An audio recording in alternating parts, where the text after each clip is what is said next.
Ծխելը ոչ միայն նորաձև չէ, այլև օրենքով արգելված։ Պատահական չէ, որ վերջին տարիներին Հայաստանում հանրային վայրերն աստիճանաբար մաքրվում են ծխախոտի ծխից։ Բացի ցուցանակները մենք էլ ենք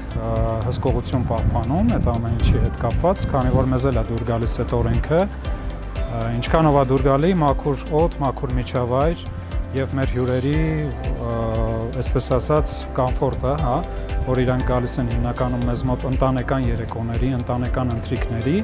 Արդեն 3 տարի է, ինչ մեր երկրում օրենքն արգելում է ծխախոտի օգտագործումը հանրային փակ եւ բացօթյա տարածքներում։ Սա պարզապես վարչական կարգավորում չէ, այլ առողջության պաշտպանության կարևոր քայլ։ Ճիշտն ասած, դա ամենակարևոր բանն է, որ այս տարբերակները կան ու ուրախ կլինեմ, որ միշտ վերահսկվի։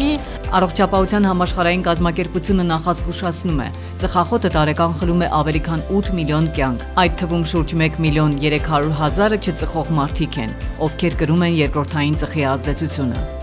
Այսօր ավելի շատ են մարդիկ, ովքեր պաշտպանում են ծխախոտի ծխից զերծ մնալու իրենց իրավունքը, եւ դա ոչ թե խստություն է, այլ մշակույթի փոփոխություն։ Կինս հղի է արդեն, ինձ հաճելի չէ, էլի որ փողից ծխում են։ Բացել որ հաճս ուտում, ծխի հոտը հաճելի չի լինում, էլի։ Ոնց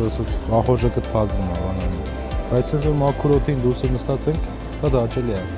Ուսումնասիրությունը փաստում է, ծխախոտից կախվածությունը նվազում է այն երկրներում, որտեղ գործում են խիստ սահմանափակումներ։ Իհարկե լինում են հյուրեր, որ տեղեկացված չեն, հարցնում են, մուտքի մոտ հարցնում են հյուրընկալից ձեզ մոտ հնարավոր է ծխել թե չէ։